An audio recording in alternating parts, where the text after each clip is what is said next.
আসসালামু আলাইকুম dear student, ম্যাথলেনের online ক্লাসে সবাইকে স্বাগতম। আশা করি সবাই ভালো আছো। গত ক্লাসে আমি তোমাদের 9.1 থেকে 15 নং প্রশ্ন পর্যন্ত করিয়েছি, সমাধান করে দেখিয়েছি। আজ আমি 16 নং থেকে শুরু করব। চলো দেখি 16 নং প্রশ্নটি কী আছে। 16 নং প্রশ্নটি প্রমাণ করতে বলেছে tan a divided sec a plus 1 minus sec a minus 1 divided tan a equal 0। তো আমরা লেফট হ্যান্ড সাইড এই tan a divided sec a plus 1 minus sec a minus 1 divided tan a এটাকে 0 বানিয়ে প্রমাণ করে দেখাবো। লেফট হ্যান্ড সাইডটা কত আছে লিখে নিই। লেফট হ্যান্ড সাইড যে tan a divided sec a plus 1 minus sec a minus 1 divided tan a। এখন আমরা এটা লসাগু করে দেব। হরগুলো লসাগু করি। হর কত আছে sec a প্লাস 1 আর এখানে আছে tan a। তো লসাগু করলে sec a plus 1 into tan a, এটা লসাগু। প্রথমটার হর দ্বারা লসাগুকে ভাগ করলে sec a plus 1 sec a plus 1 কাটা যাবে, অবশিষ্ট থাকবে tan a। এই tan a আর tan a গুণ করলে tan স্কোয়ার a। এরপর আছে মাইনাস চিহ্ন, এই মাইনাস চিহ্নটা দিলাম। এখন tan a দ্বারা লসাগুকে ভাগ করলে tan a আর tan a কাটা যাবে, থাকবে sec a মাইনাস 1। এই sec a মাইনাস গুণ sec a minus sec a plus 1 এটা গুণ হবে sec a মাইনাস 1 এর সাথে। তো এই দুইটাকে যদি আমরা গুণ করি, দেখো যে sec a plus 1 into sec a minus 1, এটা গুণ করলে sec square a minus 1 square. এটা যে a square minus B square সূত্র, a plus B into a minus বির পরিবর্তে যে আমরা a square minus B square লিখতে পারি, সেই সূত্র অনুযায়ী sec square a minus 1 square. এখন এই sec স্কোয়ার a মাইনাস 1 কি স্কোয়ার করলে তো 1ই হয়। তার মানে এই দুইটাকে যদি আমরা গুণ করি sec a plus 1 into sec a minus 1, তাহলে কি হবে sec স্কোয়ার a মাইনাস 1। এইটা এখন আমরা আরেকটি সূত্র জানি ত্রিকোণমিতিক অভেদ থেকে, যেটা সূত্র যে sec স্কোয়ার থেটা সমান 1 প্লাস tan স্কোয়ার থেটা, বা এইখান থেকে যদি sec স্কোয়ার থেটা মাইনাস 1, এই 1টাকে বাম পাশে নিয়ে আসি, মাইনাস 1 সমান tan স্কোয়ার থেটা হয়, তাহলে sec স্কোয়ার থেটা মাইনাস 1 এর পরিবর্তে tan স্কোয়ার থেটা লেখা যায়। এখন আমরা এই sec স্কোয়ার a মাইনাস 1 এটার পরিবর্তে তাহলে tan স্কোয়ার a লিখতে পারি। তো প্রথমে কত আছে যে tan স্কোয়ার a মাইনাস, তাহলে এই sec স্কোয়ার a মাইনাস 1 এর পরিবর্তে আমরা লিখব tan স্কোয়ার a। নিচে আছে sec a plus 1 into tan a। তাহলে দেখো tan স্কোয়ার a থেকে tan স্কোয়ার a কে বিয়োগ করলে থাকে 0। নিচে sec a plus 1 into tan a। এখন শূন্যকে কোনো কিছু দ্বারা ভাগ করলে শূন্যই হয়ে যায়। এখন আমাদের রাইট হ্যান্ড সাইড দেখো শূন্য ছিল, রাইট হ্যান্ড সাইড এত সমান শূন্য প্রমাণ করতে বলেছে, তো রাইট হ্যান্ড সাইড শূন্য হয়ে গেছে। এটাই রাইট হ্যান্ড সাইড সমান রাইট হ্যান্ড সাইড। অতএব left hand side equal right hand side, এটাই প্রমাণ করতে বলেছে, প্রুফ। আশা করি অঙ্কটি সবাই বুঝতে পেরেছ। এখন আমি সমাধান করে দেখাবো প্রশ্ন নং 17। 17 নং প্রশ্নটি কী আছে দেখি। 17 নং প্রশ্নটি প্রমাণ করতে বলেছে tan θ plus sec θ whole square equal 1 plus sin θ divided 1 minus sin θ। Left hand সাইডটা আমরা লিখে নিই। লেফট হ্যান্ড সাইড কী আছে যে tan θ plus sec θ whole square. এখন আমরা সূত্র জানি যে tan θ সমান sin θ বাই cos θ এবং sec θ সমান 1 বাই cos θ। তাহলে এই tan θ এর পরিবর্তে আমরা sin θ বাই cos θ লিখতে পারি, আর sec θ এর পরিবর্তে 1 বাই cos θ লিখতে পারি। তাহলে sin θ by cos θ plus 1 by cos theta, এই পুরোটার উপরে স্কোয়ার আছে, তো আমরা ব্র্যাকেট দিয়ে হোল স্কোয়ার দিয়ে দিই। এখন ভেতরে এই sine theta by cos theta plus 1 by cos theta, এর লসাগু যদি করি হরের কস থেটার কস থেটার, তাহলে লসাগু কস থেটা হবে। কস থেটা দ্বারা কস থেটাকে ভাগ করলে 1 আর সাইন থেটা গুণ করলে সাইন থেটা, এরপরে প্লাস চিহ্ন আছে। কস থেটা দ্বারা কস থেটাকে ভাগ করলে 1 আর 1 গুণ করলে 1, এই পুরোটার উপরে স্কোয়ার আছে। এখন যদি আমরা স্কোয়ারটা আলাদা আলাদা করে দিই, তাহলে sine theta plus 1 whole square, মানে লব হর দুইটার উপরে আলাদা আলাদা করে স্কোয়ারটা বসিয়ে দিই, তাহলে কজ স্কোয়ার থেটা নিচে। এখন আমরা এই একটা সূত্র জানি যে sine square theta plus cos square theta equal 1। এইখান থেকে যদি আমরা কজ স্কোয়ার থেটাকে বাম পাশে রাখি এবং সাইন স্কোয়ার থেটাকে ডান পাশে নিয়ে যাই, তাহলে 1 মাইনাস সাইন স্কোয়ার থেটা হয়ে যায়। তাহলে এই কজ স্কোয়ার থেটার পরিবর্তে আমরা লিখতে পারি 1 মাইনাস সাইন স্কোয়ার থেটা। আর উপরের সাইন স্কোয়ার থেটা প্লাস 1কে আমরা একটু ঘুরিয়ে লিখতে পারি, 1টাকে আগে লিখে সাইন থেটাকে পরে লিখতে পারি, তাহলে এর হোল স্কোয়ার। নিচে এটার পরিবর্তে কি লিখতে পারি, 1 মাইনাস সাইন স্কোয়ার থেটা, তাহলে 1 মাইনাস সাইন স্কোয়ার থেটা। এখন কি করতে পারি দেখি, যে উপরে 1 plus sine theta whole square, মানে এটা দুইটা মানে 1 প্লাস সাইন থেটা দুইটার গুণফল। তো এটা আমরা দুইটাকে যদি গুণফল আকারে আলাদা আলাদা করে লিখি, যে 1 plus sine theta into 1 plus sine theta আলাদা করে লিখলাম। আর এই নিচের 1 মাইনাস সাইন স্কোয়ার থেটা, যে এটাকে আমরা এ স্কোয়ার মাইনাস বি স্কোয়ারের সূত্র প্রয়োগ করলে এ প্লাস বি ইন্টু এ মাইনাস বি, তার মানে ওই 1-এর উপরে কোনো স্কোয়ার নাই, কিন্তু 1কে স্কোয়ার করলে তো 1ই হয়, তাহলে এটাকে 1 স্কোয়ার মাইনাস সাইন স্কোয়ার ধরলে যে 1 plus sine theta into 1 minus sine theta, 1 plus sine theta into 1 minus sine theta. এখন দেখো এই একটা 1 প্লাস সাইন থেটা উপরে থেকে নিচে থেকে একটা একটা কাটা যায়, অবশিষ্ট থাকে কি 1 প্লাস সাইন থেটা উপরে থাকে একটা, আর নিচে অবশিষ্ট থাকে 1 মাইনাস সাইন থেটা, যেটা আমাদের রাইট হ্যান্ড সাইড ছিল। দেখো right hand side 1 plus sine theta divided 1 minus sine theta. আমরা এটাকে লেফট হ্যান্ড সাইডকে সমাধান করতে করতে রাইট হ্যান্ড সাইড এটাই পেয়ে গেছি, তাহলে এটা সমান রাইট হ্যান্ড সাইড। অতএব লেফট হ্যান্ড সাইড সমান রাইট হ্যান্ড সাইড, প্রুভড।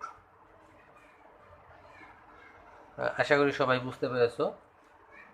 এখন আমরা সমাধান করব অনুশীলনীর 18 নং প্রশ্নটি। 18 নং প্রশ্নটি প্রমাণ করতে বলেছে cot a plus tan b divided cot b plus tan a equal cot a into tan b। এখানে লেফট হ্যান্ড সাইড কি আছে, যে লেফট হ্যান্ড সাইড সমান cot a plus tan b divided cot b plus tan a।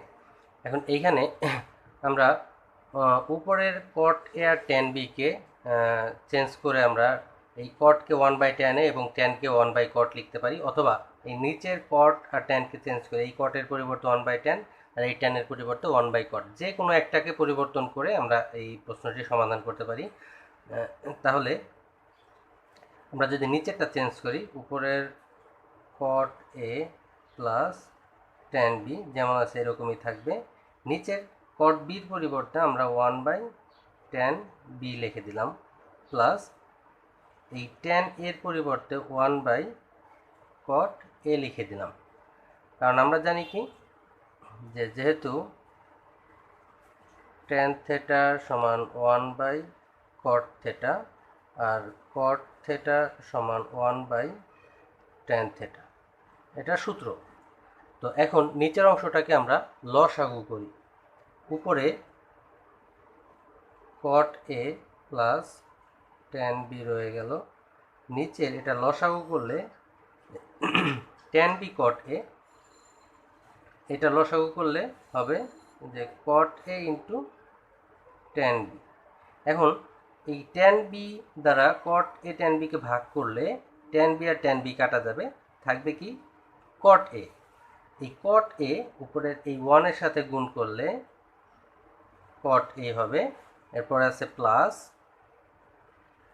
cot a দ্বারা লসাগুকে ভাগ করলে অর্থাৎ cot a into tan b কে ভাগ করলে cot a কাটা যাবে, অবশিষ্ট থাকবে অর্থাৎ ভাগফল tan b। এই tan b 1 দ্বারা গুণ করলে হবে tan b। এখন আমরা যদি এই ভাগ চিহ্নটাকে, যে মাঝে যে ভাগ চিহ্নটা আছে এই ভাগ চিহ্নটাকে গুণ করে দেই, তাহলে এই নিচের এই ভগ্নাংশটা উল্টে যাবে, লব হরে যাবে, হর লবে চলে আসবে।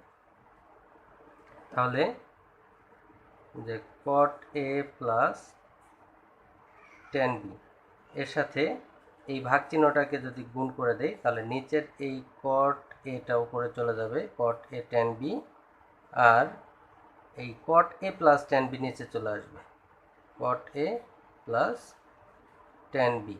এখন খেয়াল করে দেখো যে এই cot a plus tan b আর এই cot a plus tan b কাটা যায়, তাহলে অবশিষ্ট থাকে কত, cot a into tan b, যেটা আসলে আমাদের রাইট হ্যান্ড সাইড ছিল, প্রমাণ করার কথা ছিল যে cot a into tan b। দেখো cot a into tan b হয়ে গেছে, অর্থাৎ এটাই সমান রাইট হ্যান্ড সাইড। তাহলে অতএব লেফট হ্যান্ড সাইড সমান রাইট হ্যান্ড সাইড, এটাই প্রমাণ করতে বলছে, প্রুফ। তো আশা করি অঙ্কটি বুঝতে পেরেছো। এখন আমরা 19 আর 20 নাম্বার এখান থেকে যে কোনো একটি প্রশ্ন, মানে 19 নাম্বার প্রশ্নটি আমি সমাধান করে দেখাবো, কারণ 19-20 একই রকমের, দুইটি প্রশ্নই একই রকমের, এবং এটা হুবহু এমন উদাহরণে আরেকটি প্রশ্ন আছে, যে উদাহরণের আমাদের যেই উদাহরণ নাম্বার 10-এ সেম এমন আরেকটি অঙ্ক আছে। তো আমরা এর থেকে যে কোনো একটি করলেই আমরা 3টি প্রশ্নই সমাধান করতে পারবো। তাহলে চলো দেখি 19 নম্বর প্রশ্নটি কি আছে। 19 নম্বর প্রশ্নটি প্রমাণ করতে বলেছে √1 - sin a divided 1 + sin a equal sec a - tan a। এই নিয়মের যে অঙ্কগুলো আছে, উদাহরণের একটা অঙ্ক আছে এবং এর পরবর্তী 20 নম্বর প্রশ্নটি আছে, এটা আগেই বলেছি যে এই প্রশ্নগুলো সবগুলো আমরা একই নিয়মে সমাধান করব। কিভাবে করব, যে এই রুটের ভেতরে দেখো 1 - sin a উপরে আছে লবে, হরে আছে 1 + sin a, অথবা এটা এমনও থাকতে পারে যে উপরে আছে প্লাসের অংশ, নিচে আছে মাইনাসের অংশ।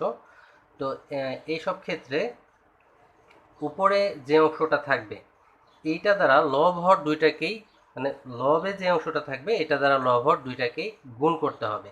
হ্যাঁ, এই নিয়মের মানে এই টাইপের যে অঙ্কগুলো আছে সব প্রত্যেকটা অঙ্কই একইভাবে সমাধান করতে হবে। তাহলে লেফট হ্যান্ড সাইড কত আছে, যে √1 - sin a divided 1 + sin a। এখন আমরা এই রুটের ভেতরে যে লব হর দুইটাকেই 1 - sin a দ্বারা গুণ করে দেব, যে 1 - sin a এর সাথে আরও একটা 1 - sin a নিয়ে নেব। এখন নিচে আছে কত, 1 + sin a, এর সাথে আমরা নিব আর একটা 1 - sin a। দেখো এই রুটের ভেতরের অংশটা যদি তুমি সাইড নোট লিখতে চাও তাহলে লিখতে হবে যে √1 - sin a দ্বারা গুণ করে, কারণ এটা তো রুটের ভেতরে নিছি আমরা। তো এটা কি করছি, উপরে যে অংশটা ছিল এটা দ্বারা লব হর দুইটাকেই গুণ করে দিয়েছি। এখন সাইড নোটটা লিখে দিই যাতে পরবর্তীতে তোমাদের বুঝতে সুবিধা হয়, যে উভয় পক্ষ বলতেছি, যে লব ও হরকে √1 - sin a দ্বারা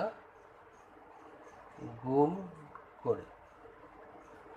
তাহলে এখন দেখো যে এখানে 1 - sin a R 1 - sin a, এই দুইটাকে আমরা একত্রে 1 - sin a হোল স্কোয়ার লিখতে পারি, মানে দুইটা গুণ করলে 1 - sin a হোল স্কোয়ার। আর নিচে 1 + sin a × 1 - sin a, এটাকে a + b × a - b সূত্র প্রয়োগ করতে পারি, মানে a² - b², অর্থাৎ 1কে স্কোয়ার করলে তো 1ই হবে, মাইনাস সাইনকে স্কোয়ার করলে sin² a। এখন যে রুট ওভার 1 মাইনাস সাইন এ হোল স্কোয়ার, আর নিচে 1 মাইনাস সাইন স্কোয়ারের পরিবর্তে আমরা কজ স্কোয়ারে লিখতে পারি। কারণ কি, যে sine square theta plus cos square theta equal 1। এখান থেকে যদি আমরা কজ স্কোয়ার থেটাকে বাম পাশে রেখে সাইন স্কোয়ার থেটা ডান পাশে নেই, তাহলে 1 মাইনাস সাইন স্কোয়ার থেটা। তো 1 মাইনাস সাইন স্কোয়ার থেটার পরিবর্তে আমরা কজ স্কোয়ার থেটা লিখতে পারি। এখানে 1 মাইনাস সাইন স্কোয়ারের পরিবর্তে কজ স্কোয়ার এ লিখতে পারি।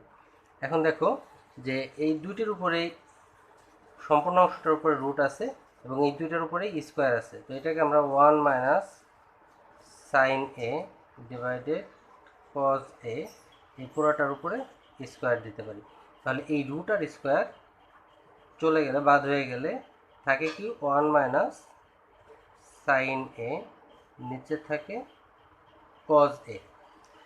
এখন এই কজ এটাকে, হর তো একটা আছে, এটাকে আমরা এই 1 আর সাইন এ নিচে আলাদা আলাদা করে দিলে যে 1 by cos A minus sine A by cos এ।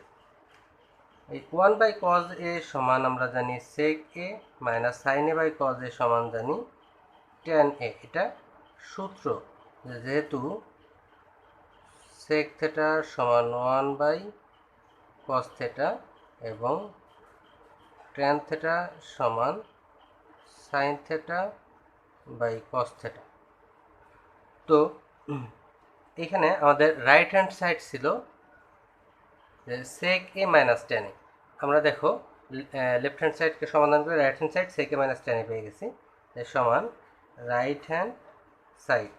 অতএব left hand side equal right hand side. Proof.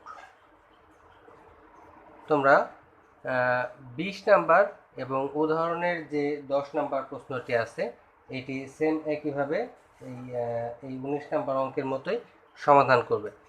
বাসায় অবশ্যই চেষ্টা করবে, দেখবে ইনশাল্লাহ হয়ে যাবে। তো আজকে এই পর্যন্তই। পরের ক্লাসে আবার আমি তোমাদের পরবর্তীতে 21 থেকে কয়েকটি অঙ্ক সমাধান করে দেখাবো। আর আজকের ক্লাসে যদি কারো কোনো সমস্যা থাকে বা বুঝতে অসুবিধা হয়, অবশ্যই তোমরা কমেন্ট বক্সে জানাবে। আর ক্লাসটি যদি ভালো লেগে থাকে তাহলে আমার চ্যানেলটি সবার তোমার ফ্রেন্ডদের সাথে শেয়ার করবে, এবং যারা সাবস্ক্রাইব করো নাই এখনও তারা অবশ্যই সাবস্ক্রাইব করে পাশে থাকা বেল আইকনটি প্রেস করে রাখবে, যাতে পরবর্তী ক্লাসটি তুমি সবার আগে পেয়ে যাও। তাহলে ভালো থাকো, সুস্থ থাকো, আল্লাহ হাফেজ।